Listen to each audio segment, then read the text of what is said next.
is the greatest crime against religion. I repeat, and it's not copyright. You may use it. A crime perpetrated in the name of religion is the greatest crime against religion. We believe that true faith stands for life and not for death. Second pillar of building an inclusive society is education. You know, when a child is born, a child is not born with hatred. A child is born with love. Hatred is taught, acquired. So, it's our responsibility as educators that we teach the right thing to our children. How painful it is to see a young lad with a Kalashnikov, 10 years old, teenagers ready to decapitate fellow human beings. So what we have to do, a great task, to make sure that all our children are taught what it means to respect the other. And let us encourage all member states of the United Nations, intergovernmental and non-governmental organizations, and particularly the media and social media, to align with us to promote, through education, a culture of mutual respect and tolerance for the diversity of religions which represent an important aspect of the collective heritage of all mankind. And finally, the third pillar. We have to be the role models. Not easy, but we have to be the role models. And prominently embody the universal principle of respect and acceptance of difference. I am deeply proud that in my synagogue, Park East Synagogue, has become a beacon of interreligious cooperation. My congregation, the Jewish community as such, were greatly honored when His Holiness Pope Benedict, now Emeritus, 16th,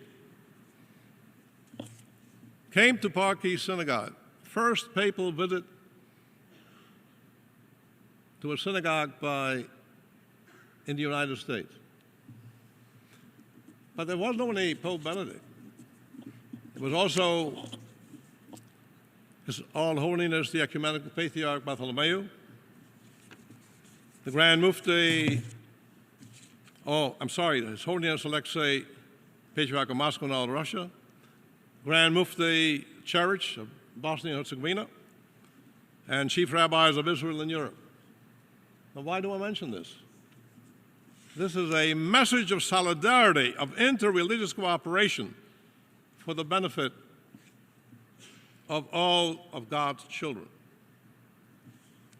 Finally, I believe that not all of us must not only set an example, but we must also hold other leaders and the public to account. Maimonides, who lived, by the way, in the golden age of Spain,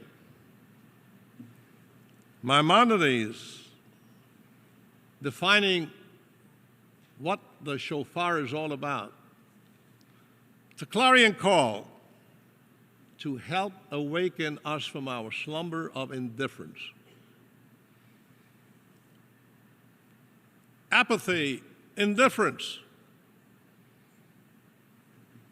enables the perpetrators of evil to prosper. I personally experienced, and all of us have had the experience, what apathy and indifference leads to. And therefore, persecution of religious minorities in various parts of the world, we should react to it, not be silent. And I respectfully suggest, Mr. Secretary General, Mr. President, there ought to be a resolution for the protection of religious minorities in the forthcoming special session of the UN General Assembly. because religious minorities today in the world carry the brunt of pain and suffering. And here I join also a plea on behalf of my Christian brothers and sisters who are today in the front lines of persecution, being oppressed, uprooted, and decapitated. Let us be a voice of conscience, not silence, in the face of what's facing our suffering brothers and sisters.